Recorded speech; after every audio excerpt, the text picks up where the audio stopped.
Olá, pessoal, sejam bem-vindos. Hoje a gente vai bater um papo sobre uma questão que é, olha, o coração do nosso ministério como líderes de pequenos grupos multiplicadores. A pergunta é: como é que a gente pega os princípios da nossa visão e os expressa de um jeito que seja, sabe, vivo, real, que funcione de verdade no dia a dia?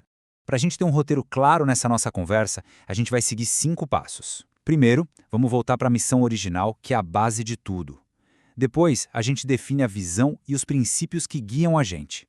Na sequência, partimos para a prática nos lares. Entendemos o real poder do uns aos outros e, por fim, a gente encara junto o desafio de redescobrir essa vivência. Estão prontos? Então vamos lá. Muito bem, vamos começar pelo começo, pelo alicerce de tudo. Sabe, para a gente saber para onde está indo, é fundamental nunca esquecer de onde a gente partiu. A nossa missão como líderes não é algo que a gente inventou, ela está ancorada num propósito muito maior, lá na grande comissão. E está aqui o nosso mandato. Vem direto de Mateus 28. E o interessante é que isso aqui não é uma sugestão, né? É a ordem que dá sentido e autoridade para cada reunião, para cada discipulado, para cada gesto de serviço. E mais, vem com uma promessa que nos sustenta. A promessa de que Ele está com a gente, todos os dias. Então, no fim das contas, é isso. O nosso objetivo é um só, bem claro e direto: cumprir a grande comissão. E toda a nossa estratégia, o jeito como a gente organiza os PGMs, tudo isso é a nossa resposta prática, intencional a esse chamado. Ótimo. Agora que a gente já firmou bem o nosso porquê, vamos mergulhar no o quê. Vamos alinhar o nosso entendimento sobre o que, de fato, significa essa visão da igreja multiplicadora e quais são os princípios que sustentam tudo isso. Olha só essa definição. É muito importante que todo mundo esteja na mesma página aqui. Igreja multiplicadora não é só um nome legal, é uma visão de multiplicação intencional. E o mais importante, ela não é aleatória. Ela é toda baseada em 5 princípios bíblicos de crescimento para a igreja local. Então grava aí esse número, 5.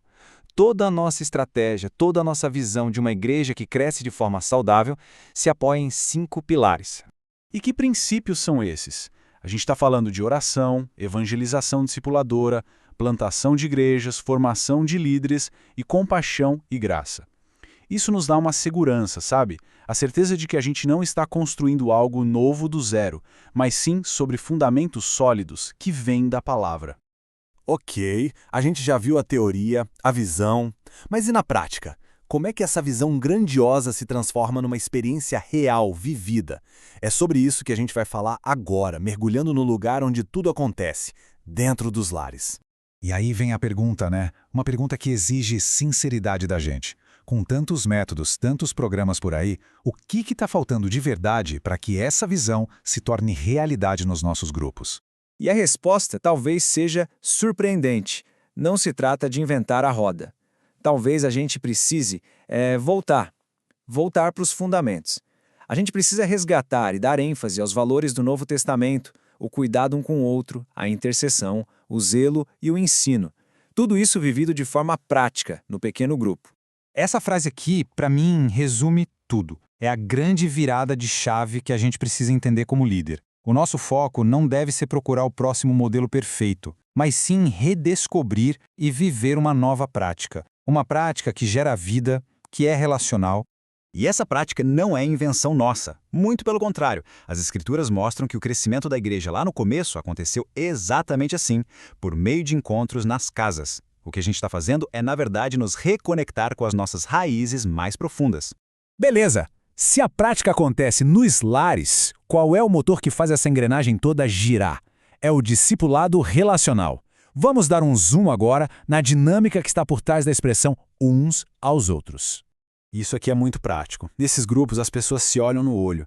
Elas sentam em círculo, sabe? Sem palco, sem hierarquia. Elas ministram umas às outras, se fortalecem, se encorajam, se ajudam de verdade e oram juntas. A nossa função como líderes é facilitar para que esse ambiente aconteça. É aí que a transformação de verdade rola. Agora, um ponto importante para a gente alinhar as expectativas. Pequenos grupos não são uma pílula mágica que resolve todos os problemas. Mas, e esse mas é muito importante, eles potencializam aquilo que é essencial: o cuidado, o serviço, o discipulado e, como resultado natural, a multiplicação. Bom, e para a gente ir amarrando tudo isso, o foco agora volta para cada um de nós líderes. Vamos falar sobre o nosso papel em redescobrir essa vivência e fazer parte de um crescimento que pode ser, sim, explosivo. E para fechar, quero deixar essa inspiração aqui que é poderosa. A vida da Igreja de Jerusalém girava em torno do quê? Relacionamentos. E sob a direção de quem? Do Espírito. O resultado? Crescimento explosivo. Essa é a combinação.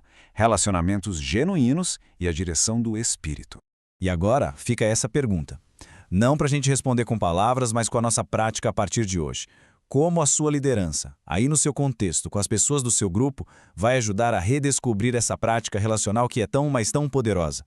Que essa reflexão nos coloque em movimento.